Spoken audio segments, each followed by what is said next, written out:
Hello everyone, আসসালামু আলাইকুম। কেমন আছো তোমরা সবাই? আশা করছি তোমরা সবাই অনেক অনেক ভালো আছো। এটা আমার একটা কমন লাইন যেটা আমি সবসময় ব্যবহার করি যে কোনো ক্লাস নেওয়ার শুরুতে বা কথাবার্তা বলার সময়। সো তোমাদের সাথে আজকে আমার জার্নিটা খুব সুন্দরভাবে শুরু হতে পারতো, ক্লাসটা খুব চমৎকার হতে পারতো, বাট আনফরচুনেটলি নেটওয়ার্কের ইস্যু এবং আমার কিছু অপারগতার কারণে তোমাদের সাথে আমি লাইভ ক্লাসের মাধ্যমে এই ক্লাসটা কমপ্লিট করতে পারি নাই। আমি extremely sorry for that. But তোমাদের সাথে আগামী 1 ঘন্টার একটা জার্নিতে আমি তোমাদের পরিমাণগত রসায়নের বেসিক জিনিসপত্রগুলো শিখিয়ে দিব। এই ক্লাসটা তোমরা খুব সুন্দর মতো বুঝে বুঝে করবা, আমার সাথে সাথেই নোট নিবা। যে সমস্ত জিনিসপত্রগুলো তুমি আমার সাথে সাথে শিখে ফেলবা, এগুলোর সাথে সাথেই নোট নিবা এবং কয়েকবার প্র্যাকটিস করবা। আমি টোটালি তোমার পরিমাণগত রসায়নের সমস্ত জিনিসপত্রগুলো তোমাকে সূত্রের মাধ্যমে শেখানোর চেষ্টা করব। তুমি যদি সূত্রের মাধ্যমে একবার শিখে যাও, তোমার এইচএসসি বোর্ড এক্সাম পাশাপাশি তোমার হচ্ছে অ্যাডমিশন টেস্ট, দুই জায়গাতেই তোমার জন্য অনেক হেল্পফুল হবে। প্রত্যেকটা জায়গাতে প্রত্যেকটা ম্যাথ তুমি ইকুয়েশনের মাধ্যমে, সমীকরণের মাধ্যমে চিন্তা করতে পারবা এবং সমাধান করে ফেলতে পারবা, অনায়াসে মিলে যাবে। তোমাকে বোর্ডের যে সমস্ত টিচার বা কলেজের যে সমস্ত টিচার এইভাবে সমাধান করতে ডিসকারেজ করছে, ঐকিক নিয়মে করতে বলছে, আমি পার্সোনালি বলবো এগুলোতে যাওয়ার দরকার নেই। কারণ হচ্ছে ঐকিক নিয়ম সবসময় তোমার জন্য ঝামেলার এবং তুমি চিন্তা করতে পারবে না, তোমার কাছে চ্যাপ্টারটা কঠিন লাগবে। রাদার তুমি যদি এই প্র্যাকটিসটা করো তাহলে তোমার জন্য ইজি।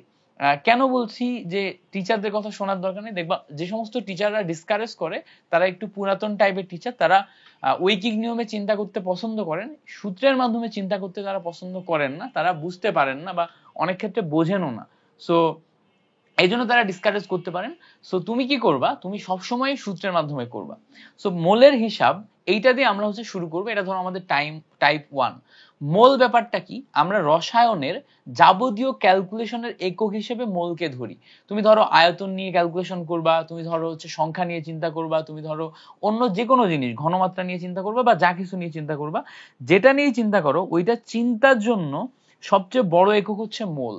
মোল দিয়ে তুমি রসায়নের সমস্ত জিনিসপত্রগুলো ক্যালকুলেশন করতে পারবা। মোল হচ্ছে রসায়নের গণনার একক, ঠিক আছে? সো মোলকে আমরা এন দিয়ে প্রকাশ করি। মোলের এই এন ইকুয়ালস টু, আমাদের বেশ কয়েকটা ফর্মুলা আছে। ফর্মুলাটা হচ্ছে W/m, তারপর হচ্ছে V/22.4 লিটার, তারপর হচ্ছে V/24.8 লিটার, তারপরে n ইকুয়ালস টু PV/RT, এরপরে আসছে হচ্ছে n ইকুয়ালস টু NA, আরেকটা সমীকরণ আছে n ইকুয়ালস টু VS। এই যে যা কিছু আমি তোমাকে এক লাইনে লিখে দিলাম না, এই সমস্ত জিনিসপত্র তোমাকে এক লাইনে লেখা শিখতে হবে, ঠিক আছে? এক লাইনে লেখা শিখতে হবে। এখানের n দ্বারা কি বোঝায়? n দ্বারা এখানে বোঝায় হচ্ছে মোল। এই যে W/m রেশিও, এটা দ্বারাও মোল বোঝায়, বাট যখন তোমাকে ভর দেয়া থাকবে তখন ভরের ক্যালকুলেশন, ভর রিলেটেড ক্যালকুলেশন, ভর বের করার জন্য তুমি W/m ক্যালকুলেশনে যাবা, যেখানে m হচ্ছে আমাদের আণবিক ভর আর W হচ্ছে আমাদের যে ভর দেয়া থাকবে, যে ভর দেয়া থাকবে, যে ভর কি থাকবে, দেয়া থাকবে। এটা আমাদের মনে রাখতে হবে, এটা হচ্ছে আমাদের যে ভর দেয়া থাকবে, এটা কি W/m। এবার এই যে VL, ভিটা হচ্ছে লিটারে, ডিভাইডেড বাই 22.4 লিটার, এটা হচ্ছে STP তে। STP মানে কি? Standard temperature and pressure. Standard temperature and pressure কারা? 0 degree centigrade temperature, 1 atmospheric pressure, এগুলোকে স্ট্যান্ডার্ড টেম্পারেচার এন্ড প্রেসার বলা হয়। So 0 degree centigrade temperature, 1 atmospheric প্রেসারে আমরা মোল পাবো হচ্ছে V/22.4 লিটার, অর্থাৎ 22.4 লিটারে 1 মোল হয় গ্যাসের ক্ষেত্রে। আর যে কোনো একটা আয়তন যদি দেয়া থাকে সেটা হচ্ছে VL, সেটাকে আমরা 22.4 লিটার দিয়ে ভাগ করলে 1 মোল পেয়ে যাই।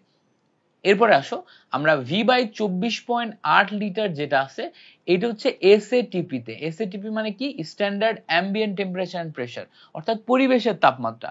সো পরিবেশের তাপমাত্রা হচ্ছে 25 ডিগ্রি সেন্টিগ্রেড টেম্পারেচার, এটা হচ্ছে পরিবেশের তাপমাত্রা, এবং 1 অ্যাটমসফিয়ারিক প্রেসার এটাকে ধরা হয়। So 25 degree centigrade temperature, 1 atmospheric pressure, এটাকে আমরা standard ambient temperature and pressure ধরতে পারি। ঠিক আছে। সো এইটার মাধ্যমে আমরা কিন্তু তোমার হচ্ছে কি বের করতে পারি, মোল হিসাব করতে পারি আয়তনের মাধ্যমে। সো পিভি বাই আরটি এইটা আবার কি, এইটা হচ্ছে যে কোনো টেম্পারেচার এন্ড প্রেসার। দেখো যে কোনো প্রেসার দেয়া থাকবে, যে কোনো ভলিউম দেয়া থাকবে, যে কোনো টেম্পারেচার যদি দেয়া থাকে তখন আমরা এটার মাধ্যমে মোল হিসাব করতে পারি। Most importantly N divided by N A, এইটা হচ্ছে সংখ্যার হিসাব। এটা কিসের হিসাব? এটা হচ্ছে সংখ্যার হিসাব। কিসের সংখ্যা? আমরা অণু সংখ্যা হিসাব করতে পারবো N divided by N A দিয়ে, আমরা পরমাণু সংখ্যা হিসাব করতে পারবো N divided by N A দিয়ে, আমরা আয়ন সংখ্যা হিসাব করতে পারবো N divided by N A দিয়ে। আর n ইকুয়ালস টু ভিএস, এটা হচ্ছে ঘনমাত্রার, এস হচ্ছে আমাদের ঘনমাত্রা আর ভি হচ্ছে আয়তন। সো ঘনমাত্রা দিয়ে আমরা যখন মোল হিসাব করব তখন আমরা এই ইকুয়েশনটা ব্যবহার করব। So that's it. এর মাধ্যমে আমরা এখান থেকে পেয়ে গেলাম যে কিভাবে আমাদের মোলের হিসাবগুলা করতে হবে। এখন যে কোনো দুইটা, ধরো আমাদের কোনো একটাতে এসটিপি তে আয়তন দেয়া আছে এবং আণবিক ভর বের করতে বলছে। সো আমরা দেখছি যে এসটিপি তে আয়তন হচ্ছে এইটা আর আণবিক ভর এইটা। সো আমাদের তখন এর ভিতর থেকে ফর্মুলা বের করে আনতে হবে W by M equals to VL divided by 22.4। এভাবে আমরা এখান থেকে যদি ফর্মুলা বের করে আনি তাহলেই কিন্তু হয়ে যাচ্ছে, ঠিক আছে। সেভাবে আমরা এখান থেকে ফর্মুলা বের করে এনে অনায়াসে কিন্তু ক্যালকুলেশনটা করে ফেলতে পারবো। That's it. সো এভাবে আমরা মোলের হিসাবটা খুব চমৎকার ভাবে করে ফেলতে পারি। এখন মোলের হিসাবের জন্য আমরা যদি কয়েকটা ম্যাথ দেখি তাহলে আরো ভালো বুঝবো। সাপোজ ধরো আমাদের কাছে এরকম একটা ম্যাথ দিয়ে দিল যে 11 গ্রাম কার্বন ডাইঅক্সাইডে 11 গ্রাম কার্বন ডাইঅক্সাইডে প্রথম ম্যাথ বলছে যে অণু সংখ্যা হিসাব করো, ঠিক আছে, অণু সংখ্যা হিসাব করতে বলছে। দ্বিতীয় ম্যাথ বলছে যে অক্সিজেন পরমাণু সংখ্যা কত, অক্সিজেন অণু কিন্তু চাইনি, অক্সিজেন পরমাণু সংখ্যা কত এইটা চাইছে। সো তখন আমাদের এখান থেকে ক্যালকুলেশন আসতে হবে। এখন দেখো তো আমাদের কি দেয়া আছে, আমাদের বলছে যে 11 গ্রাম কার্বন ডাইঅক্সাইড। সো গ্রাম দেয়া আছে, গ্রাম দেয়া মানে কি, ভর দেয়া মানে কি, ডাব্লিউ দেয়া আছে। সো ডাব্লিউ দেয়া আছে আর এখানে আমাদের দেখো অণু সংখ্যা পরমাণু সংখ্যা চাইছে, অর্থাৎ সংখ্যা চাইছে। সো যখনই আমাদের ভর দেয়া থাকবে আর সংখ্যা চাইবে তখন আমরা কোন ফর্মুলায় যাব, এই দেখো এখানে আমাদের ভর দেয়া আছে সাথে আমাদের সংখ্যা চাইছে, তার মানে কি ডাব্লিউ বাই এম আর equals to N divided by N এতে যেতে হবে। তো যখনই আমাদের এরকম ভর দেয়া থাকবে এবং সংখ্যা চাবে তখন আমাদের ফর্মুলা হচ্ছে W divided by M equals to N divided by N A. এইটা হচ্ছে আমাদের ফর্মুলা। তো এখান থেকে আমরা যদি ক্যালকুলেশন করি, দেখো ডাব্লিউ এর ভ্যালু দেয়া কত 11 গ্রাম, আর এম কত, কার্বন ডাইঅক্সাইডের জন্য আণবিক ভর কত 44। সো এখান থেকে আমরা N divided by N A পাই। সো এখান থেকে আমরা ক্যালকুলেশন করলে N equals to 1 divided 4 11 44, so 1 divided by 4 into N A পাই, অর্থাৎ অ্যাভোগাড্রো সংখ্যার 4 ভাগের 1 ভাগ, এইটা হচ্ছে আমাদের অণু সংখ্যা। এখন একটা জিনিস চিন্তা করো তো, আমাদের একটা কার্বন ডাইঅক্সাইড অণুর ভিতরে অক্সিজেন অণুর সংখ্যা কয়টা, অক্সিজেন অণু আবার 2টা। সো যদি আমাদের এই কার্বন ডাইঅক্সাইড অণুর ভিতরে অক্সিজেন অণুর সংখ্যা জিজ্ঞেস করে তখন আমাদের 2টা অক্সিজেন অণু যেহেতু আছে টোটাল অণুর সাথে তখন আমাদের 2 দিয়ে গুণ করতে হবে। বাট যদি আমাদের এখানে অক্সিজেন পরমাণু সংখ্যা চিন্তা করে, পরমাণু মানে কি একটা আলাদা। সো দেখো এখানে আমাদের অক্সিজেন পরমাণু, আচ্ছা অক্সিজেন অণু সংখ্যা জিজ্ঞেস করলে কিন্তু অক্সিজেন অণু একটাই আছে, অক্সিজেন অণু একটাই আছে। অক্সিজেন পরমাণু সংখ্যা জিজ্ঞেস করলে অক্সিজেন পরমাণু 2টা আছে। তো তখন আমাদের অক্সিজেন পরমাণু সংখ্যা বের করার জন্য 2 দিয়ে গুণ করতে হবে। সো এটা একটা ওয়ে, যখন আমাদের অণু পরমাণু জিজ্ঞেস করবে তখন আমরা ওই সংখ্যা দিয়ে গুণ করব, ঠিক আছে। সো এটা একটা ওয়ে, ওকে। এন্ড দেন আমরা যদি অন্য যে কোনো আরেকটা ম্যাথে যাই, আমরা যদি মোলের হিসাব করার জন্য আরেকটা ম্যাথে যাই, সাপোজ যে কোনো একটা ম্যাথ আমাদের ধরো বলে দিল যে এসএটিপি তে হাইড্রোজেন গ্যাসের আয়তন হচ্ছে, সাপোজ ধরে দিলাম হচ্ছে কত দিব আমরা 11.2 লিটার। এসএটিপি তে হাইড্রোজেন গ্যাসের আয়তন হচ্ছে 11.2 লিটার। এবার বলছে যে এখানে হাইড্রোজেন পরমাণু সংখ্যা কত, ঠিক আছে, হাইড্রোজেন পরমাণু সংখ্যা কত। সো যখনই আমাদের এরকম হাইড্রোজেন পরমাণু সংখ্যা বের করতে বলবে বা বললো যে হাইড্রোজেনের ভর কত, ঠিক আছে, হাইড্রোজেন গ্যাসের ভর কত। সো যখনই আমাদের এরকম কিছু বের করতে বলবে তখন আমরা কি করব, যখনই আমাদের ভর বললে আমরা ফর্মুলা কিসে যাব, ডাব্লিউ বাই এম এ যাব। আর সাথে আমাদের দেখো এসএটিপি তে আয়তন দেয়া মানে কি, ভিএল ডিভাইডেড বাই 24.8 আসবে। সো এখান থেকে আমাদের ভর বের করতে গেলে W equals to M into VL divided by 24.8 এইটাতে যাইতে হবে। সো দেখো তাহলে কি আসবে, W ইকুয়ালস টু M এর ভ্যালু হাইড্রোজেনের জন্য দেখো 2 আর VL এর ভ্যালু কত দেয়া 11.2 ডিভাইডেড বাই 24.8, ঠিক আছে। সো এটা ক্যালকুলেশন করলে কিন্তু আমরা এখান থেকে ভর পেয়ে যাচ্ছি, এটা ক্যালকুলেশন করলে আমরা এখান থেকে কি পাচ্ছি, ভর পাচ্ছি। এখন আমাদের যদি পরমাণু সংখ্যা জিজ্ঞেস করে তাহলে পরমাণু সংখ্যা কিভাবে পাবো, এই জায়গাতে আমাদের একটা স্পেশাল ট্রিক মনে রাখতে হবে। ট্রিকটা হচ্ছে আমরা সব সময় অণু হিসাব করলে অণু থেকে অণুই পাবো, আমরা সব সময় পরমাণু হিসাব করলে পরমাণু থেকে আমরা পরমাণুই পাবো, ঠিক আছে। পরমাণু থেকে আমরা কি পাবো, পরমাণুই পাবো। আর আমরা যদি আয়ন হিসাব করি আমরা আয়ন থেকে সব সময় আয়নই পাবো। সো আমরা অণু থেকে অণু, পরমাণু থেকে পরমাণু, আয়ন থেকে সব সময় আয়ন পাবো। সো আমাদের যদি কোথাও হাইড্রোজেন অণু দেয়া থাকে তার মানে অণু থেকে আমরা হিসাব করে শেষ পর্যন্ত অণুই পাবো, আমাদের পরমাণুতে কনভার্ট করতে হবে। সো একটা হাইড্রোজেন অণুতে পরমাণু সংখ্যা কত, 2টা, ঠিক আছে। একটা হাইড্রোজেন অণুতে টোটাল পরমাণু সংখ্যা কত, 2টা। সো আমরা যখন অণু হিসাব করব তখন n divided by na equals to আমাদের জন্য VL ডিভাইডেড বাই কি আসবে 24.8। সো এখান থেকে আমরা যদি অণু সংখ্যা হিসাব করি অণু equals to na into VL মানে 11.2 ডিভাইডেড বাই 24.8 এটা আসবে। সো এখান থেকে আমরা কি পাবো, টোটাল অণু সংখ্যা পাবো। এখন এই অণু সংখ্যা পাওয়ার পরে আমরা পরমাণু কিভাবে হিসাব করব, অবশ্যই 2 দিয়ে গুণ করে আমরা পরমাণু সংখ্যা হিসাব করব। ওকে, সো আমরা 2 দিয়ে গুণ করে পরমাণু সংখ্যা হিসাব করব, দ্যাটস ইট। সো এইভাবে আমরা মোলের যে কোনো হিসাব করতে পারি এই একটা ইকুয়েশন ব্যবহার করে। ইকুয়েশনটা কি, ইকুয়েশনটা হচ্ছে খুব simple, n equals to W divided by m, তারপরে হচ্ছে VL divided by 22.4 litre, VL divided by 24.8, তারপরে PV divided by RT, n divided by na, n equals to VS। So এই একটা ইকুয়েশন ব্যবহার করে আমরা কিন্তু পরমাণুর ক্ষেত্রে যে কোনো কিছু হিসাব করতে পারি, ঠিক আছে। এখন আমরা আরেকটা খুব ইম্পর্টেন্ট এবং ট্রিকি ম্যাথ করি, হ্যাঁ, ইম্পর্টেন্ট এবং ট্রিকি ম্যাথ করি। সো আমরা যেহেতু ব্যাটলস অফ বায়োলজিতে পড়াশোনা করছি আমরা ব্যাটলস অফ বায়োলজি লিখি, BOB ব্যাটলস অফ বায়োলজি লেখাটি লিখতে, ঠিক আছে। সো লিখতে, এখানে খ লিখতে, একবার লিখতে মানে কি, একবার লিখতে। সো আমরা একবার লিখলাম, একবার লিখতে 5 মিলিগ্রাম, আচ্ছা 5 মিলিগ্রাম, ওকে। দেখো আমি একটু ইরেজার দিয়ে ইরেজ করি তাহলে তোমাদেরও বুঝতে সুবিধা হবে, আমারও ভালো হবে লিখতে।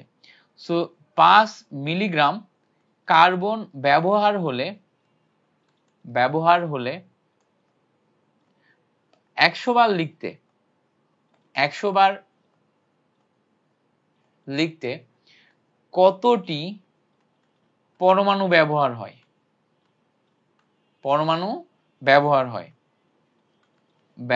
হয়। সো আমি দ্রুত লিখলাম, হাতের লেখা ভালো হয়নি, হাতের লেখাকে একটু মার্জিত দৃষ্টিতে দেখো, জাস্ট ব্যাপারটা বুঝবা। সো দেখো একবার লিখতে আমাদের ব্যবহার হচ্ছে কত, 5 মিলিগ্রাম। সো আমরা লিখতেছি কতবার, 500 বার না 100 বার। সো একবার লিখতে যদি 5 মিলিগ্রাম ব্যবহার হয়, মিলিগ্রামকে গ্রামে নিলে 5 × 10⁻³ গ্রাম।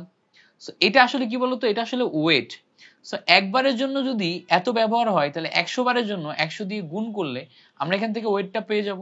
সো 100 দিয়ে গুণ করলে ভালো করে খেয়াল করলে দেখবা আমরা কত পাচ্ছি, এখান থেকে 2টা শূন্য, আর এখান থেকে তোমার এই 10⁻³ মানে কি 1 ডিভাইডেড বাই 1000। সো 2টা শূন্য কেটে যায়, আলটিমেটলি 5 ডিভাইডেড বাই 10 থাকে।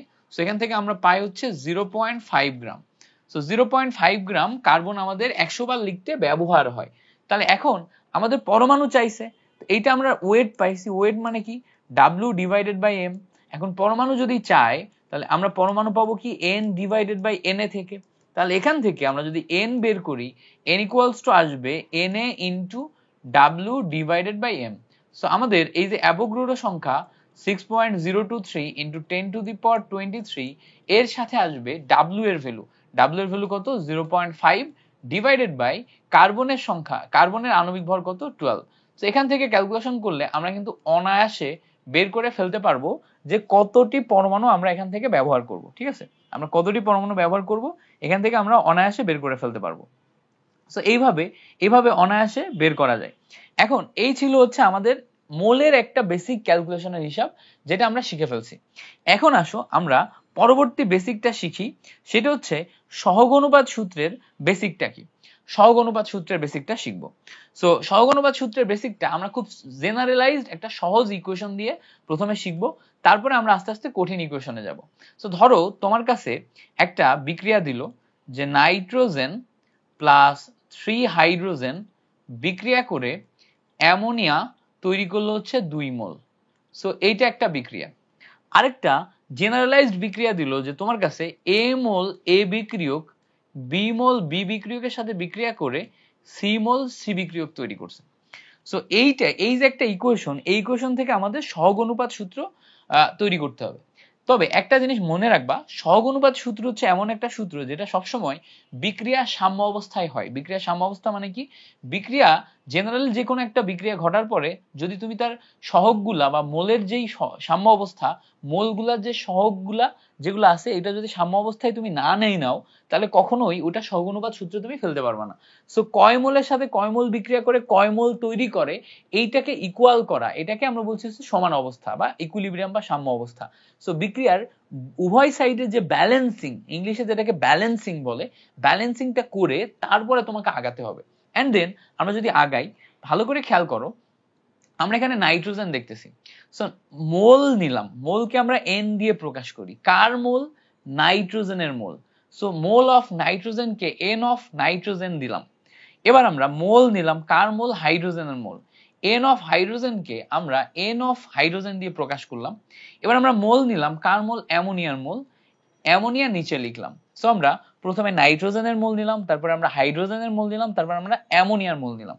এখন এই যে তিনটা জিনিসের আলাদা আলাদা মোল নিলাম, এই মোলগুলাকে তাদের সামনের যে সংখ্যাগুলো আছে না, যেমন নাইট্রোজেনের আগে সংখ্যা কত? 1, হাইড্রোজেনের আগে কত? 3, তারপরে আমার অ্যামোনিয়ার আগে কত? 2। সো এই যে আমরা হচ্ছে নাইট্রোজেনের আগে মোল পাচ্ছি, হাইড্রোজেনের আগে মোল পাচ্ছি, অ্যামোনিয়ার আগে মোল পাচ্ছি, যার যার সামনের মোল সংখ্যাকে তার এই মোল সংখ্যা দিয়ে যদি ডিভাইড করি, যার যার মোল সংখ্যাকে তার এই নিচের মোল সংখ্যা দিয়ে যদি ডিভাইড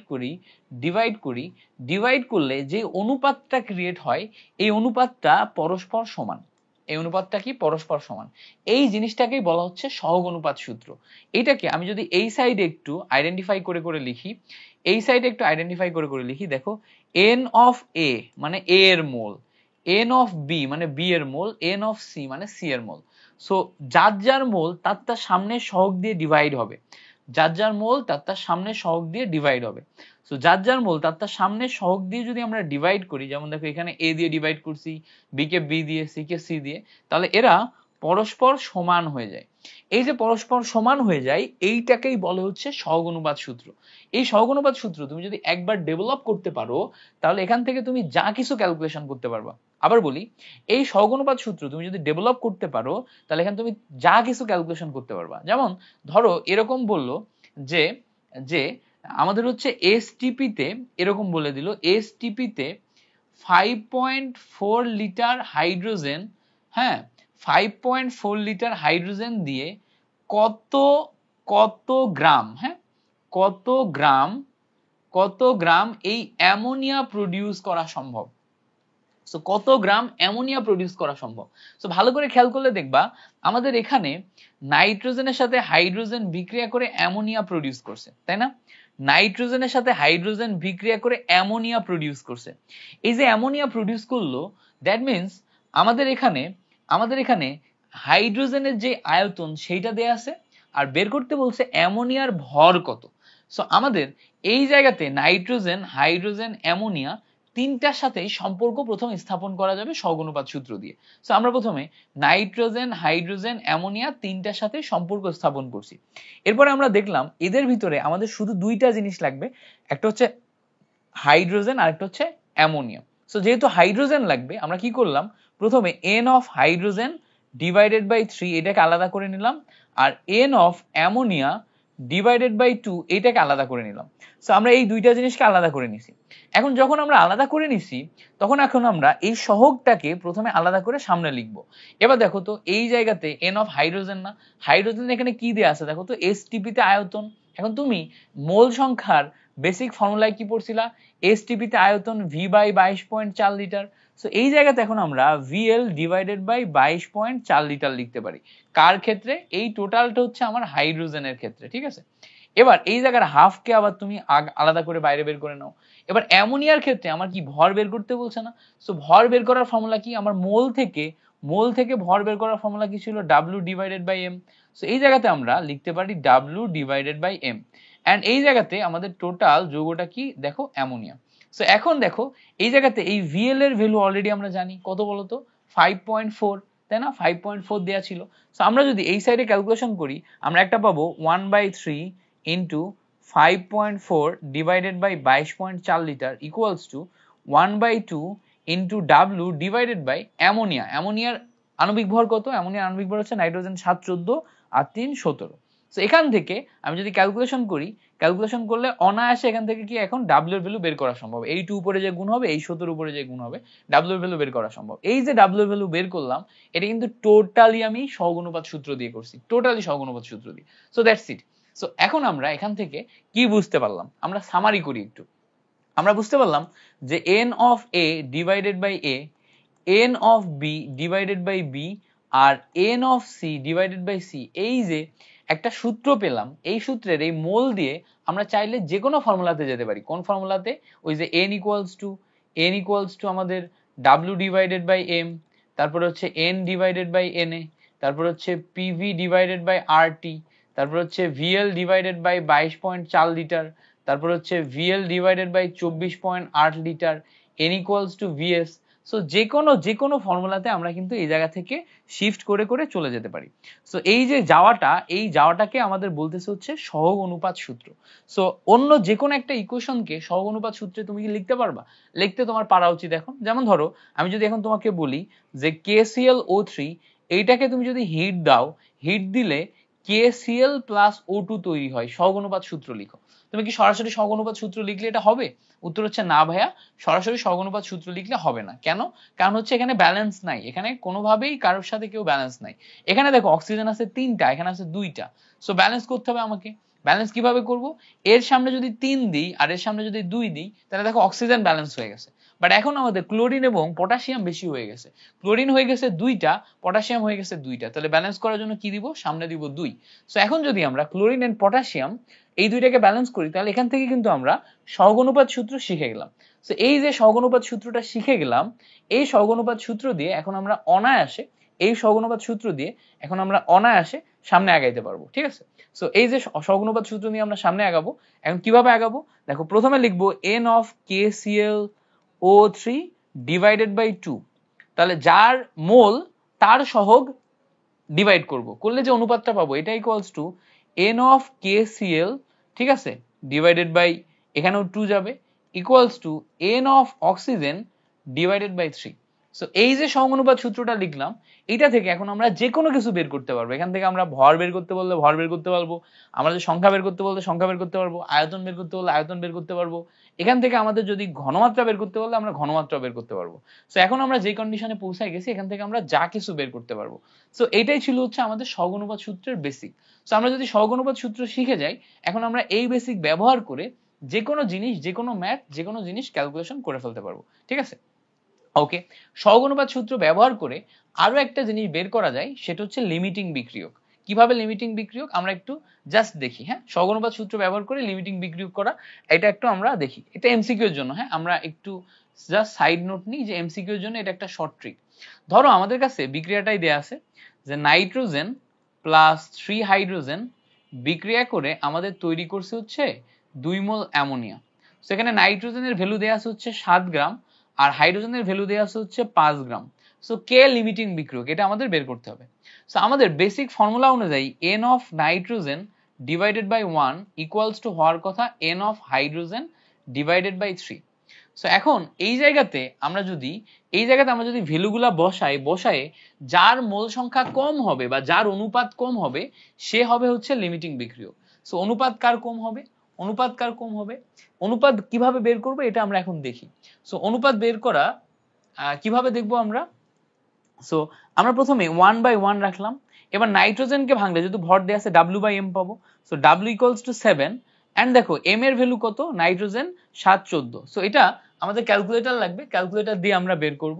এখন দেখো হাইড্রোজেনের ক্ষেত্রে এটা 1/3 রেখে দিলাম। W/m যদি করি, হাইড্রোজেনে দেখো 5 গ্রাম দেয়া আছে আর হাইড্রোজেনের আণবিক ভর 2। সো দেখো এই সাইডে একটা অনুপাত পাইছি আর এই সাইডে একটা অনুপাত পাইছি। সো 7/14 অনুপাত করলে কত আসে? হাফ মোল। আর এখানে দেখো কত আসে, এখানে আমাদের এখন অনুপাত আসবে হচ্ছে 5/6 মানে হচ্ছে 0.83 মোল। সো এই সাইডে আসে 0.5 আর এই সাইডে আসে হচ্ছে 0.83। বলো তো কে বড় কে ছোট? সো এই সাইডটা বড় না আর এই সাইডটা ছোট না? সো যে ছোট সে আগে শেষ হয়ে যাবে। সো এইটা যেহেতু ছোট আগে শেষ হয়ে যাবে, দ্যাট মিনস নাইট্রোজেন আমাদের বিক্রিয়াতে আগে শেষ হয়ে যাবে, হাইড্রোজেন পরে শেষ হবে। এই যে নাইট্রোজেন বিক্রিয়াতে আগে শেষ হয়ে গেল, এইভাবে আমরা জাস্ট অনুপাতে বসিয়ে কে ছোট কে বড় সেটা দেখে বলতে পারবো যে এ হচ্ছে আমাদের লিমিটিং বিক্রিয়ক। সো এখান থেকে আমরা লিমিটিং বিক্রিয়ক কাকে পাবো? লিমিটিং বিক্রিয়ক পাবো হচ্ছে আমরা নাইট্রোজেনকে। সো এটা একটা সহজ ট্রিক, আমাদের সহগ অনুপাত সূত্র ব্যবহার করে লিমিটিং বিক্রিয়ক বের করা। এটা এমসিকিউ এর জন্য অ্যাপ্লাই করবা তোমরা, যে কোনো এমসিকিউ এই ট্রিকটা ব্যবহার করে অ্যাপ্লাই করলেই তুমি পারবা। তুমি আমার এই বেসিক ক্লাসটা করো, এই বেসিক ক্লাসটা করার পরে আমার এমসিকিউ সলভ ক্লাস করো, সিকিউ সলভ ক্লাস করো, তোমার এই চ্যাপ্টার থেকে কিচ্ছু বাদবে না, দেখে নিও কিচ্ছু বাদবে না। সো আমরা মোটামুটি সহগ অনুপাত সূত্র পর্যন্ত বুঝে ফেলছি। এন্ড দেন এরপরে আমরা আসবো হচ্ছে মোলারিটিতে। সো এখন আমরা মোলারিটি পার্টটা বসে বসে সুন্দর করে বোঝার চেষ্টা করবো এন্ড মোলারিটির ফর্মুলাগুলো ডেভেলপ করার ট্রাই করবো। সো মোলারিটির পার্টটাতে আসি। মোলারিটির বেসিক সংজ্ঞা কি বলতো? মোলারিটির বেসিক সংজ্ঞা হচ্ছে যে 1 লিটার দ্রবণে দ্রবীভূত দ্রবের মোল সংখ্যাই হচ্ছে আমাদের মোলারিটি। সো নির্দিষ্ট তাপমাত্রা ও চাপে প্রতি লিটার দ্রবণে কত মোল দ্রব্য দ্রবীভূত আছে, কত মোল কি বলতো দ্রব্য দ্রবীভূত আছে, সেটাই হচ্ছে আমাদের মোলারিটি। সো আমরা এখান থেকে দেখি যে ভি লিটার দ্রবণে আমাদের এন মোল দ্রব্য দ্রবীভূত হয় এবং 1 লিটার দ্রবণে আমাদের এন ডিভাইডেড বাই ভিএল দ্রব্য দ্রবীভূত হয়। সো 1 লিটার দ্রবণে যেহেতু এন ডিভাইডেড বাই ভিএল দ্রব্য দ্রবীভূত হয়, এটাকে আমরা মোলারিটি বলি। সো আমাদের এখান থেকে বেসিক ফর্মুলা আসে S equals to N divided by VL। So এখান থেকে আমরা বেসিক ফর্মুলাগুলো কিন্তু ডেরিভেশন করতে পারি। এখন ডেরিভেশনের আগে শর্টকাটটা দেখি। N equals to VS এটা পাওয়া যায় না, যেখানে V হচ্ছে লিটারে। So N equals to VS এইটা কিন্তু হচ্ছে N equals to VS এইটা কিন্তু হচ্ছে আমাদের ওই মোল সংখ্যা নির্ণয়ের একটা ফর্মুলা ছিল, যেটা খুব ইম্পর্টেন্ট একটা ফর্মুলা ছিল আমাদের জন্য, ঠিক আছে? এখন এই জায়গা থেকে আমরা বাকি ফর্মুলাগুলোও প্রতিপাদন করতে পারবো। কিভাবে? দেখো S equals to ওই উপরের n কে ভাঙলে আমরা W ডিভাইডেড বাই m পাই। দেখো n কে ভাঙলে আমরা কি পাই? W ডিভাইডেড বাই m পাই। আর এই যে VL কে আমরা যখনই মিলিলিটারে কনভার্ট করব, সো মিলিলিটার ডিভাইডেড বাই 1000 হবে। সো মিলিলিটার ডিভাইডেড বাই কি হবে? 1000 হবে। এই যে মিলিলিটার ডিভাইডেড বাই 1000 হলো, এখান থেকে আমরা যদি এখন উল্টায় পাল্টায় দিই তখন আমরা পাবো কি 1000 W ডিভাইডেড বাই ml, ঠিক আছে? অর্থাৎ আমাদের এখান থেকে ফর্মুলা আসতেছে, মোলারিটির ফর্মুলা আসতেছে S equals to 1000 W divided by mVL।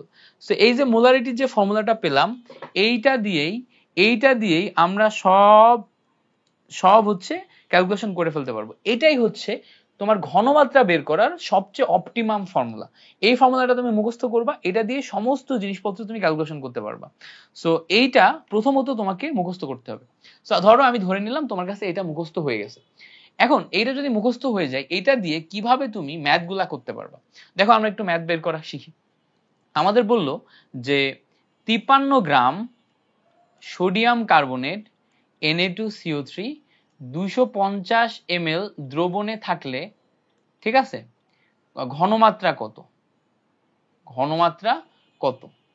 So দেখো এই যে প্রশ্নটা দিলাম, 53 গ্রাম সোডিয়াম কার্বনেট 250 ml দ্রবণে থাকলে ঘনমাত্রা কত সেটা বের করতে বলছে। সেখানে 53 গ্রাম দেয়া মানে কি W দেয়া, 250 ml দেয়া মানে কি VML দেয়া, ঠিক আছে? ঘনমাত্রা মানে কি S চাইছে। সো আমাদের ফর্মুলা ছিল কি S equals to 1000 W divided by mV, এটা হচ্ছে কিসে? ml এ। সো এখানে আমরা যদি 1000 W লিখি, W এর ভ্যালু দেখো 53 গ্রাম দেয়া আছে। আণবিক ভর সোডিয়াম কার্বনেটের জন্য আণবিক ভর কত বলতো? 106 ইনটু আমাদের ভলিউম দেয়া আছে দেখো কত? 250। সো এখান থেকে যদি আমরা কাটাকাটি করি তাহলে দেখো 53 থেকে এটা কাটলে 2 আসে, এটা দিয়ে এটা কাটলে কত আসে? 4 আসে। সো এটা দিয়ে এটা কাটলে আলটিমেটলি আমাদের 2 মোলারিটি ঘনমাত্রা আসে। সো এই যে 2 মোলারিটি ঘনমাত্রা আসলো, এই 2 মোলারিটি ঘনমাত্রা দেখে আমরা আবার বিভিন্ন টাইপের দ্রবণের নামকরণ করতে পারবো। সো দেখো, যে কোনো ম্যাথ যদি আমাদের করতে বলে এই ফর্মুলা থেকে আমরা কিন্তু অনায়াসে বের করতে পারি। কিভাবে? আমাদের এখানে কি কি দেয়া আছে সেটা আমাদের আইডেন্টিফাই করতে হবে, করে ফর্মুলায় বসাতে হবে, বসালে আমরা পেয়ে যাবো ইজিলি। এখন তাহলে আমাদের কোনটা কি সেটা জানতে হবে, সো ফর্মুলাটা আমরা মুখস্থ করব। এখন একটু আমাদের মনে রাখতে হবে, কখনো কখনো দ্রবণের ক্ষেত্রে এরকম ভর বের করতে বলতে পারে এবং দ্রবণের নাম বলে দিতে পারে। যেমন দেখো, যদি কোনো দ্রবণের ঘনমাত্রা 1 মোলারিটি হয় তখন দ্রবণের নাম বলা হয় হচ্ছে মোলার দ্রবণ। এটা একটু নোট নাও, এটার নাম কি? এটার নাম হচ্ছে আমাদের মোলার দ্রবণ। যদি কখনো কোনো দ্রবণের ঘনমাত্রা 1 মোলারিটি হয় তখন সেটাকে বলা হয় মোলার দ্রবণ। যদি কখনো 0.5 মোলারিটি হয় তখন সেটাকে আমরা বলি হচ্ছে সেমি মোলার দ্রবণ। ঠিক আছে, এটাকে কি বলে? সেমি মোলার দ্রবণ। আচ্ছা, এখন যদি কখনো কোনো দ্রবণের ঘনমাত্রা 0.1 মোলারিটি হয়, 0.1 মোলারিটি হয়, এটাকে বলে হচ্ছে ডেসিমোলার দ্রবণ। ঠিক আছে, এটাকে কি বলে? এটাকে বলে হচ্ছে ডেসিমোলার দ্রবণ। আর যদি কখনো কোনো দ্রবণের ঘনমাত্রা 0.01 মোলারিটি হয় তখন এইটাকে বলে হচ্ছে সেন্টিমোলার দ্রবণ। এটাকে কি বলে? সেন্টিমোলার দ্রবণ। সো আমরা কি কি দেখলাম? আমরা মোলার দ্রবণ দেখলাম, সেমিমোলার, ডেসিমোলার, সেন্টিমোলার, এই 4 ধরনের দ্রবণ আমরা দেখলাম।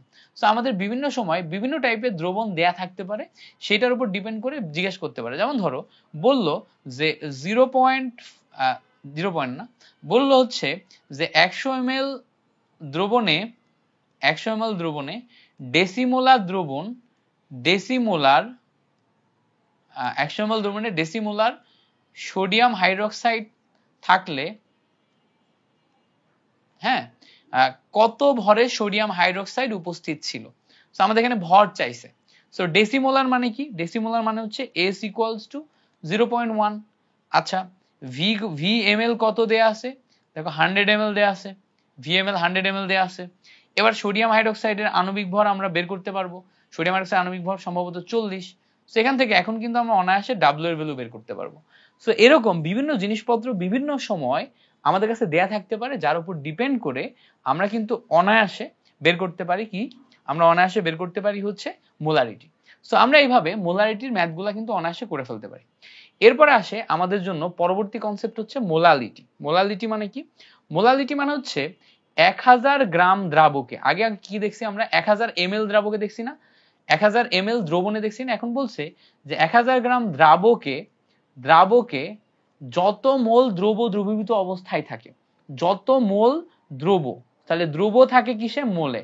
সো এখান থেকে আমরা যদি দেখি মোলালিটির ক্ষেত্রে এস এম ইকুয়ালস টু আমাদের ফর্মুলা আসে 1000 W divided by M W. ঠিক আছে, এই ডাব্লুটা হচ্ছে আমাদের দ্রবের ভর আর এই ডাব্লুটা হচ্ছে আমাদের দ্রাবকের ভর। ঠিক আছে, তো এই জায়গাতে এই যে মোলালিটি যেহেতু টোটালটাই ভরের উপর ডিপেন্ডেন্ট, এই জন্য মোলারিটি দ্রবণের ঘনমাত্রা, ঠিক আছে, বা মোলালিটি তোমার হচ্ছে তাপমাত্রার উপর নির্ভর করে না, কারণ এখানে কোনো আয়তন নাই। আচ্ছা, একটু আজান দিচ্ছে, আমি একটু হালকা ব্রেক নিব, ব্রেক নিয়ে তারপরে আবার তোমাদের ক্লাসটা রেকর্ড করব। ঠিক আছে, সো আজানের জন্য একটা ব্রেক নিয়ে আবার সো চলো আমরা পরবর্তীতে আবার শুরু করি। পরবর্তী অংশটা দেখি যে কি কি আমাদের লাগবে, কিভাবে লাগবে। সো এইটা হচ্ছে আমাদের মোলালিটি। মোলালিটি জাস্ট এইটুকু বেসিক জানলেই হচ্ছে যে আমাদের formula S equals to 1000 W divided by M W. ঠিক আছে, এবং মোলারিটি এবং মোলালিটির ভিতরে পার্থক্য কি? মোলারিটি এবং মোলালিটির ভিতরে পার্থক্য হচ্ছে মোলালিটি তাপমাত্রা নির্ভরশীল নয়, তাপমাত্রা নির্ভরশীল নয়। কারণ কি? কারণ হচ্ছে মোলালিটিতে কোনো আয়তন থাকে না, যেহেতু মোলালিটিতে কোনো আয়তন থাকে না, সো তাপমাত্রা পরিবর্তন করলে আয়তনের কোনো পরিবর্তন সম্ভব হয় না। কিন্তু মোলারিটি যদি আমরা দেখি, মোলারিটিতে যেহেতু আয়তন আছে, মোলারিটির বেসিক ফর্মুলা কি ছিল? S equals to 1000 W divided by mv। So এখানে যেহেতু আয়তন আছে, এটা তাপমাত্রা নির্ভরশীল, আর যেহেতু তাপমাত্রা নির্ভরশীল, এখানে তাপমাত্রা পরিবর্তন করলে আয়তনের পরিবর্তন হয়ে যায়। সো মোলালিটি এবং মোলারিটির ভিতর পার্থক্য, এটা কিন্তু আমাদের খ নাম্বার কোশ্চেনে আসে। ঠিক আছে, সো যেহেতু এটা খ নাম্বার কোশ্চেনে আসে, এই প্রশ্নটার উত্তর আমি তোমাদেরকে শিখিয়ে দিলাম। তোমরা এটা দুইটা ফর্মুলাকে আলাদা আলাদা ভাবে লিখবা, দুইটা আলাদা আলাদা করে সংজ্ঞা লিখবা, লিখে ব্যাখ্যা করে ফেলবা। ঠিক আছে, আচ্ছা, এরপরে আসো নরমালিটি ব্যাপারটা।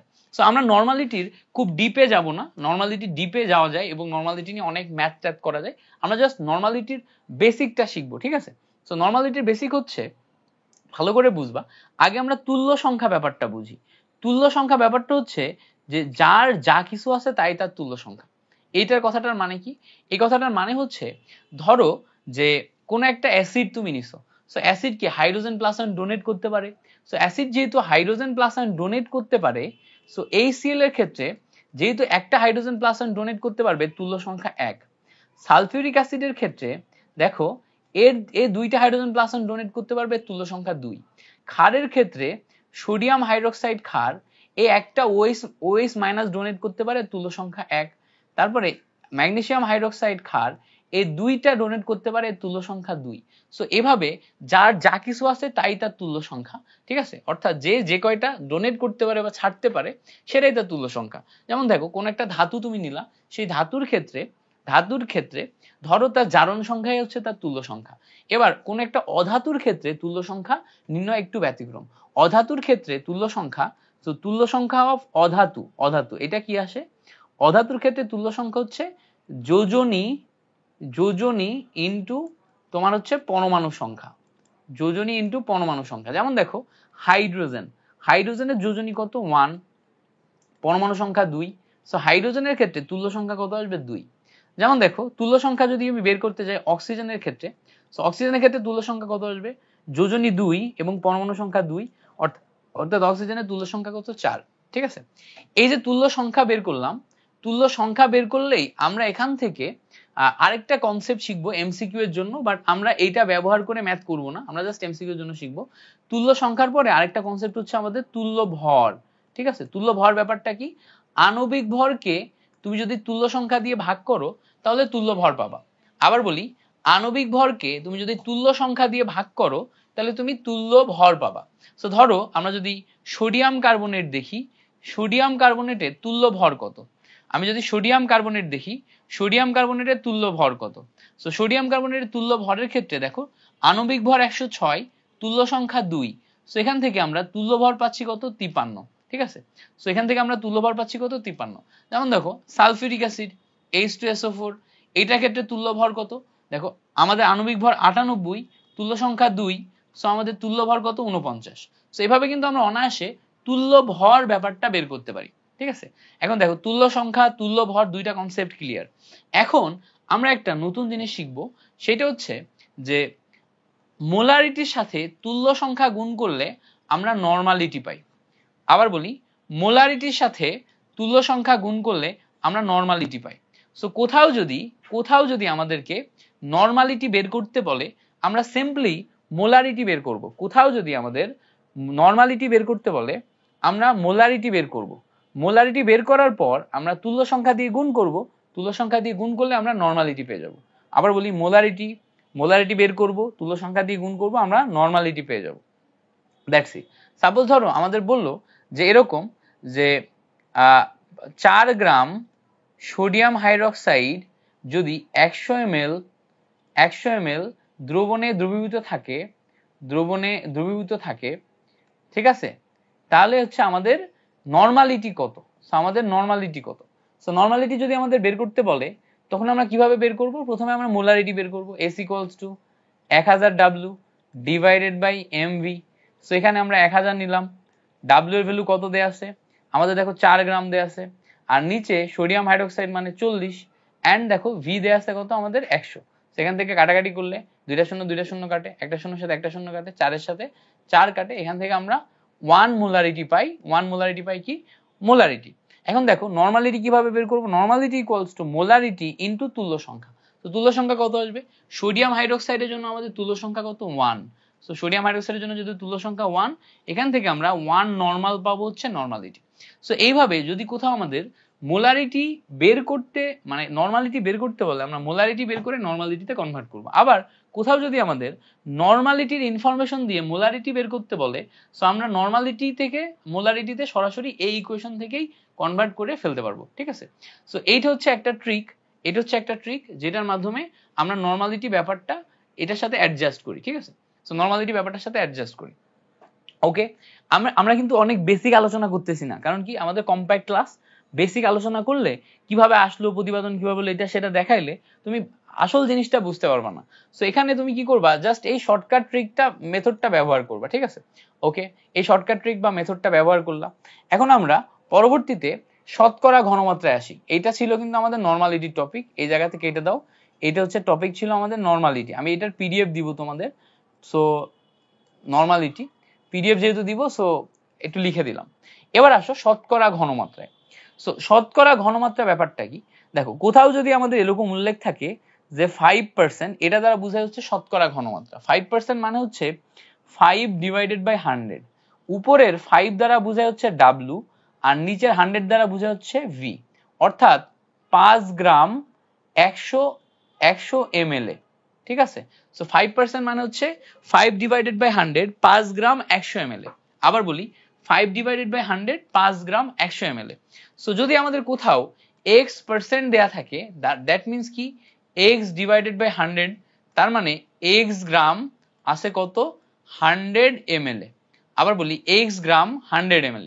So that's it, x gram 100 ml।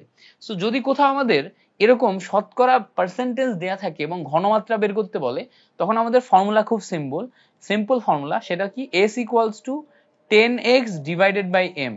এটা মুখস্থ করতে হবে, এইটা মুখস্থ করলেই তুমি পারবা। সো তোমাকে যদি বলে 5% সোডিয়াম হাইড্রোক্সাইড, এটার ঘনমাত্রা কত, তাহলে কিভাবে বের করবা, s equals to 10x divided by m, ঠিক আছে? So 10x divided by m মানে কি 10 ইন্টু x, x এর ভ্যালু কত, x এর ভ্যালু সরাসরি এই 5, ঠিক আছে?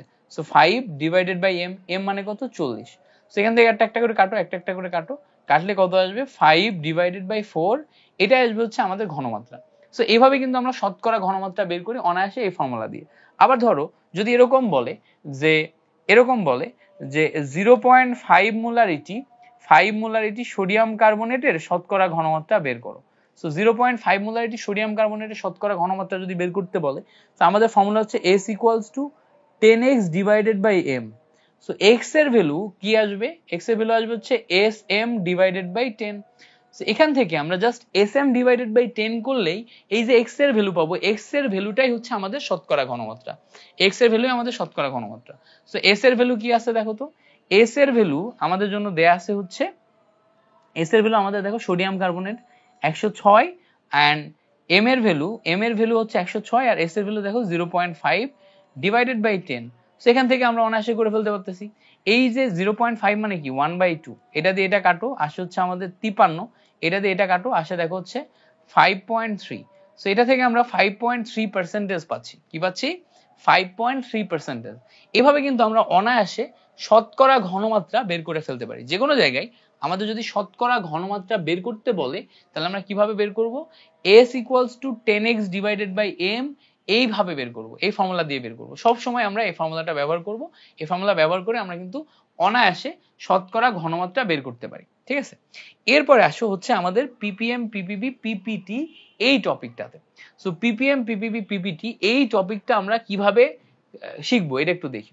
দেখো ppm মানে হচ্ছে, সবসময় মনে রাখবা, ppm মানে হচ্ছে parts per million, parts per million, ঠিক আছে?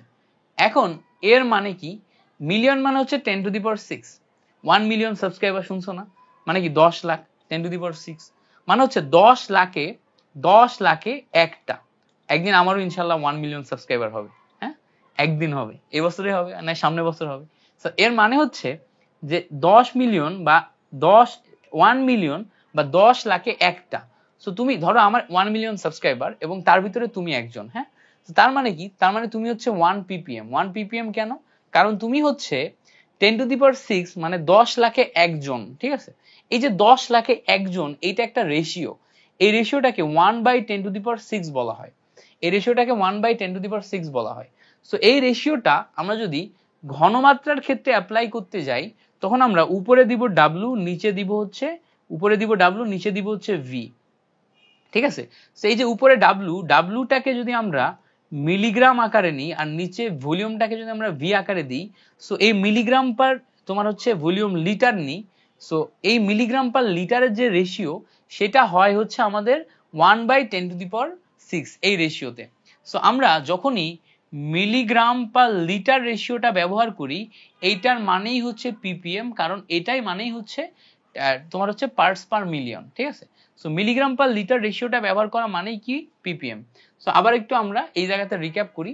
সো আমাদের এখানে যদি কোথাও তোমার হচ্ছে পিপিএম কথাটা বলে, পিপিএম কথাটা বললেই সেখানে আমরা কিসে যাব, মিলিগ্রাম ডিভাইডেড বাই লিটারে যাব, ঠিক আছে। এটা কই থেকে আসতেছে, এটা এই জায়গা থেকে আসতেছে। সো এই যে পিপিএম, পিপিএম মানেই হচ্ছে আমাদের milligram divided by litre. So কোথাও যদি আমরা মিলিগ্রাম ডিভাইডেড বাই লিটারে কনভার্ট করতে পারি সেটার মানে হচ্ছে পিপিএম। এখন আমরা একটা মোলকে মিলিগ্রাম ডিভাইডেড বাই লিটারে কনভার্ট করব, করে আমরা পিপিএম এ নিয়ে যাব। এখন এটা আমরা নিয়ে যাওয়া শিখবো। সো আমরা একটু দেখি পরের টপিকে। সো ধরো আমাদের কাছে n মোল আছে, সো n মোল এইটাকে আমরা এখন হচ্ছে পিপিএম এ নিয়ে যাব, ঠিক আছে। সো এখন n মানে কি, n মানে হচ্ছে আমাদের w ডিভাইডেড বাই m না, w divided by m। So এই জায়গা থেকে ভালো করে খেয়াল করো, আমরা যদি w এর ভ্যালু বের করি, সো w এর ভ্যালু হচ্ছে n ইনটু m। সো যখন n এর ভ্যালু ছিল তখন আমাদের ইউনিট কি ছিল, মোলে ছিল। বাট যখন w এর ভ্যালু হয়েছে তখন এই দুইটা গুণ করে এখন আমরা ইউনিট পাচ্ছি কি বলতো, গ্রামে না, কারণ ওয়েট কি, ওয়েট হয় গ্রামে, ঠিক আছে। ওয়েট কি, ওয়েট হয় গ্রামে। সো এখন আমরা এইটা পাচ্ছি হচ্ছে গ্রামে। এখন বলো তো এস মানে কি, এস মানে ঘনমাত্রা, ঘনমাত্রা মানে কি বলতো, মোল পার লিটার না, মোল পার লিটার। এখন এই মোলটাকে আমরা যদি গ্রামে কনভার্ট করতে চাই তাহলে কিভাবে কনভার্ট করব, দেখো তো, মোলের সাথে জাস্ট আণবিক ভর গুণ করলে আমরা এখানে গ্রামে কনভার্ট করে ফেলতে পারবো। সো মোলের সাথে যদি আমরা আণবিক ভর m গুণ করি তখন এটা হয়ে যায় আমাদের গ্রাম ডিভাইডেড বাই লিটার। সো মোলের সাথে আণবিক ভর গুণ করলাম, আমাদের হয়ে গেল কি, গ্রাম ডিভাইডেড বাই লিটার। সো এখন এইটাকে গ্রাম ডিভাইডেড বাই লিটার থেকে যদি আমরা মিলিগ্রাম ডিভাইডেড বাই লিটারে কনভার্ট করতে চাই, সো গ্রাম থেকে মিলিগ্রামে নিতে গেলে আরো 1000 দিয়ে গুণ করতে হবে, তখন এটা হয়ে যাবে হচ্ছে milligram divided by litre. So এই যে এই অংশটা, এইটাকে তখন আমরা পিপিএম বলতে পারি। তাহলে পিপিএম মানে কি, SM into 10 to the power 3, SM into 10 to the power 3। So আমাদের সবসময় ফর্মুলা মনে রাখতে হবে যে পিপিএম এর ফর্মুলা হচ্ছে SM into 10 to the power 3, অর্থাৎ SM into 10 to the power 3 করলে আমরা পিপিএম পেয়ে যাব, ঠিক আছে, আমরা পিপিএম পেয়ে যাব। ওকে, গ্রেট। এন্ড দেন আমরা একটু আসি পিপিএম, এরপরে আসে হচ্ছে পিপিবি, এরপরে আসে হচ্ছে পিপিটি। সো পিপিএম এর থেকে পিপিবি আরো 1000 গুণ বড়, পিপিএম এর থেকে পিপিবি 1000 গুণ বড়, পিপিবি এর থেকে পিপিটি আরো 1000 গুণ বড়। সো আমরা যদি পিপিএম এর ফর্মুলা পাই SM into 10 to the power 3, তাহলে পিপিবি এর ফর্মুলা কি পাবো, পিপিবি এর ফর্মুলা পাবো হচ্ছে SM into 10 to the power 6, এবং পিপিটি এর ফর্মুলা পাবো SM into 10 to the power 9। So এই যে পিপিএম, পিপিবি, পিপিটি, এই তিনটার ফর্মুলা আমরা SM into 10 to the power 3, SM into 10 to the power 6, SM into 10 to the power 9, এই তিন ভাবে মনে রাখবো, ঠিক আছে। এখন আমাদের কখনো কখনো এই ঘনমাত্রা এবং আণবিক ভর না দিয়ে কখনো কখনো ভলিউম এবং তোমার হচ্ছে আণবিক ভর দিয়ে দেয়া থাকে, যে কোনো ভর এবং ভলিউম দিয়ে দেয়া থাকে, তখন আমরা কিভাবে বের করব। ধরো আমাদের কোথাও ডাব্লিউ এবং ভি দেয়া আছে, তখন আমরা কিভাবে বের করব। তো তখন আমাদের বের করার উপায় কি, তখন আমাদের বের করার উপায় দেখো, পিপিএম, পিপিবি, পিপিটির ফর্মুলা আমাদের মনে থাকে না, বইয়েও গুছায় দেয়া নাই, এজন্য আমি এত বেসিক বুঝাচ্ছি। সো এটা অনায়াসেই বের করা যায় তুমি যদি ফর্মুলা মনে রাখতে পারো, এজন্য ফর্মুলাগুলো মনে রাখার ট্রিক শেখাচ্ছি তোমাকে। সো আমরা তোমার হচ্ছে ঘনমাত্রা এবং আণবিক ভর দেয়া থাকলে কিভাবে বের করতে হবে, এই তিনটা ফর্মুলা দিয়ে বের করতে হবে। সো এই তিনটা ফর্মুলা হচ্ছে ঘনমাত্রা এবং আণবিক ভর দিয়ে বের করার জন্য। বাট যদি আমাদের যে কোনো ভর এবং আয়তন দিয়ে বের করতে হয় তাহলে কিভাবে বের করব। সো আমরা একটু পিপিএম এর ভ্যালুতে যাই। পিপিএম ইকুয়ালস টু ছিল হচ্ছে SM into 10 to the power 3।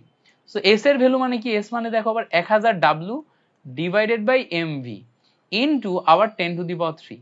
So দেখো কাটাকাটি করলে কি আসে, ঠিক আছে, এই জায়গাতে আমাদের একটা এম আর একটা এক্সট্রা ছিল। সো এই এম আর এই এম কেটে যায়, কেটে গেলে দেখো ডাব্লিউ ডিভাইডেড বাই ভি থাকে ইনটু এখান থেকে 1000 আর এখান থেকে 1000, 10 টু দি পাওয়ার 6 তৈরি হয়। সো এখান থেকে আমরা পিপিএম এর নতুন ফর্মুলা পাচ্ছি, PPM equals to W by V equals to 10 to the power 6। আর এখান থেকে যদি আমরা পিপিবি বের করি তাহলে W by V into 10 to the power কত আসবে, 9 আসবে। পিপিটি করলে এইটাই W by V into 10 to the power 12 আসবে, ঠিক আছে। So W by V 10 to the power 12। So 6, 9, 12 এই তিনটা ফর্মুলা আমরা যদি ডাব্লিউ বাই ভি ফর্মেটে কোনো কিছু ক্যালকুলেশন করি তাহলে আমরা এইটার মাধ্যমে বের করতে পারবো, ঠিক আছে। সো এই ফর্মুলাগুলো আমাদেরকে মনে রাখতে হবে আমাদের ফাইনালে ম্যাথ করার জন্য, ঠিক আছে? সো আমরা সিকিউ এমসিকিউ বেস যখন ম্যাথ করব না, সিকিউ সলভ ক্লাস দিব, কালকে সকালেই তোমরা পেয়ে যাবা। এমসিকিউ সলভ ক্লাস দিব, কালকে সকালেই তোমরা পেয়ে যাবা। সো এমসিকিউ সলভ ক্লাসের জন্য তুমি ইউটিউবে যে লিখবা যে মিল্টন খন্দকার পরিমাণগত রসায়ন ওয়ান শট এমসিকিউ, তাহলেই তুমি পেয়ে যাবা, ঠিক আছে? সো তাহলে তুমি কি পাবা, মিল্টন ভাইয়া পরিমাণগত রসায়ন ওয়ান শট এমসিকিউ। হ্যাঁ, এভাবে লিখলেই তুমি হচ্ছে আমার এমসিকিউ সলভ ক্লাসও পেয়ে যাবে, কালকে আপলোড দিয়ে দেবো ইনশাল্লাহ। সো আশা করছি এই জিনিসটা বুঝতে পারছো কিভাবে কি করলাম। অ্যান্ড দেন আমরা পরবর্তী টপিকে যদি যাই, পরবর্তী টপিকটা কি, এই জায়গাতেই আমরা পিপিএমটাই তোমার হচ্ছে শতকরা দিয়েও বের করতে পারি। শতকরা দিয়ে কিভাবে বের করব, দেখো আমাদের পিপিএম এর বেসিক ফর্মুলা কি ছিল, ফর্মুলা ছিল এস এম ইন্টু 10⁻³ এখন শতকরা বের করার সময় এস এর ফর্মুলা কি ছিল বলতো, 10x ডিভাইডেড বাই এম।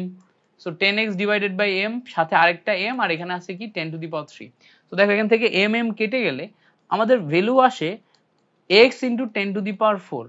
অর্থাৎ আমাদের শতকরা যে পার্সেন্টেজ দেয়া আছে তার সাথে জাস্ট 10⁻⁴ দিয়ে গুণ করলে আমরা পিপিএম পেয়ে যাই, ঠিক আছে? তার সাথে 10⁻⁴ দিয়ে গুণ করলে আমরা পিপিএম পেয়ে যাই। সো এই ফর্মুলাটাও মনে রাখবা। সাপোজ ধরো আমাদের যদি বলে যে 5% সোডিয়াম হাইড্রোক্সাইড ইকুয়ালস টু কত পিপিএম, কত পিপিএম, এটা কিভাবে বের করব? সো আমরা লিখব PPM equals two x into 10⁻⁴। So x এর ভ্যালু কত, 5 ইন্টু 10⁻⁴, করলে যেটা আসবে ওটাই। সো 5 এর পরে 4টা শূন্য, এত পিপিএম। আবার যদি আমাদের এরকম বলে যে 0.5 মোলারিটি, হ্যাঁ, সোডিয়াম হাইড্রোক্সাইড, এটা ইকুয়ালস টু কত পিপিএম, তখন পিপিএম কি করব, ppm equals to S M into 10⁻³ পাবো। সো এস এর ভ্যালু কত, এস এর ভ্যালু হচ্ছে 0.5, এম এর ভ্যালু কত 40 ইন্টু 10⁻³, এটা ক্যালকুলেশন করলে আমরা এখান থেকে পিপিএমটা পেয়ে যাবো অনায়াসে, ঠিক আছে? সো দ্যাটস ইট, এই ছিল হচ্ছে আমাদের PPM PPB PPT related problems. So আমরা দ্রবণের প্রকৃতি এবং অন্যান্য জিনিসপত্রগুলো আগামীকাল লাইভ ক্লাসে দেখবো ইনশাল্লাহ। আর তোমরা যারা এই ভিডিওটা হচ্ছে আমাদের ইউটিউব থেকে দেখলা, ক্লাসটা ইউটিউব থেকে করলা, তোমরা এর সেকেন্ড পার্টে ইনশাল্লাহ বাকি অংশগুলা পেয়ে যাবা। সো বাকি অংশে আমরা কি কি করাবো, আমি যদি একটু লিখে দিই, বাকি অংশে আমরা হচ্ছে বাকি অংশে কি কি করব, বাকি অংশে আমরা হচ্ছে দ্রবণের প্রকৃতি নির্ণয় দেখব, দ্রবণের প্রকৃতি নির্ণয় দেখব। সো দ্রবণের প্রকৃতি নির্ণয়ের পাশাপাশি আমরা দেখব হচ্ছে তোমার টাইট্রেশন, ঠিক আছে, টাইট্রেশন দেখব। এছাড়া আমরা ভেজাল নির্ণয়ের ম্যাথ দেখব, ভেজাল নির্ণয়ের ম্যাথ। আরেকটা দেখব হচ্ছে যে তোমার হচ্ছে সমতাকরণ, ইলেকট্রন আয়ন ইলেকট্রন পদ্ধতিতে তোমার হচ্ছে কোন একটা বিক্রিয়া সমতাকরণ, মানে জারণ বিজারণের যে সমতাকরণ পার্টটা আছে ওই পার্টটা দেখবো, ঠিক আছে? আরো এক্সট্রা জিনিসপত্র যেগুলো যেগুলো আছে ওগুলো হচ্ছে আমি নেক্সট ক্লাসে প্রিপারেশন নিয়ে তোমাদেরকে দেখিয়ে দিব ইনশাল্লাহ। সো তোমরা যারা যারা এতক্ষণ পর্যন্ত এই ক্লাসটি মনোযোগ দিয়ে করলা, তোমাদেরকে thank you so much for watching this class. তোমাদের সাথে দেখা হচ্ছে পরবর্তী ক্লাসে। ততক্ষণ পর্যন্ত ভালো থাকো, সুস্থ থাকো, আল্লাহ হাফেজ, আসসালামু আলাইকুম।